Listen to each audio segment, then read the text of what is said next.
ప్రపంచవ్యాప్తంగా కోవిడ్-19 విజృంభించిన సరిగ్గా 5 ఏళ్లకు చైనాలో కొత్త వైరస్ కలకలం సృష్టిస్తుంది. దీని పేరు హ్యూమన్ మెటాన్యూనర్ వైరస్. పలు నివేదికలు, సోషల్ మీడియా కథనాల ప్రకారం ఈ వైరస్ అతివేగంగా విస్తరిస్తుంది.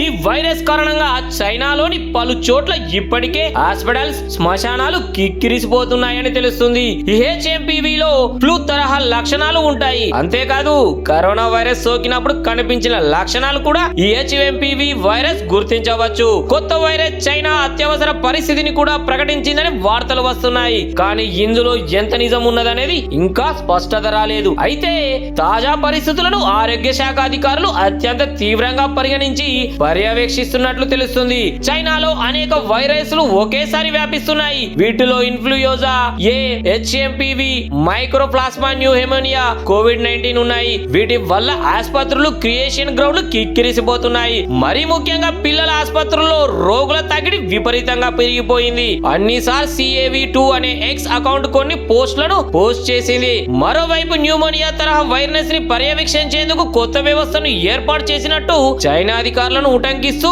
రైటర్స్ ఒక కథనం ప్రచురించింది. శీతాకాలంలో ఊపిరితిత్తులకు సంబంధించిన కేసులు పెరిగే అవకాశం ఉన్నట్లు భావిస్తున్నట్లు అధికారులు వెల్లడించారు. కొత్త వైరస్లతో పోరాడేందుకు ఈ వ్యవస్థ పనిచేస్తుందని చైనా అధికారులు భావిస్తున్నారు. 5 ఏళ్ల క్రితం కరోనా వ్యాపించిన తొలినాళ్లతో పోలిస్తే ఇప్పుడు మరింత ప్రిపేర్ అయినట్టు అధికారులు చెప్తున్నారు. అయితే ప్రజలు మాత్రం అప్రమత్తంగా ఉండాలని నిపుణులు సూచిస్తున్నారు.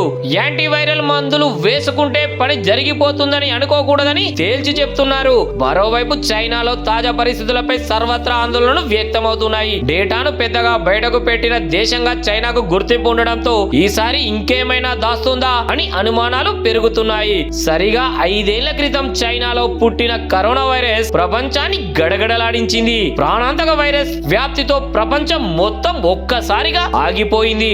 లాక్డౌన్లు, మరణాలు, ఆరోగ్య సమస్యలతో ప్రపంచ జనాభా కొట్టుమిట్టాడింది. ఈ వైరస్ కారణంగా ప్రపంచ వ్యాప్తంగా 70 లక్షలకు పైగా మంది ప్రాణాలు కోల్పోయారు. మరి ఇప్పుడు ఈ కొత్త వైరస్ ప్రభావం ఎంత మేరకు ఉంటుందో అని భయభ్రాంతులకు గురి అవుతున్నారు జనాలు.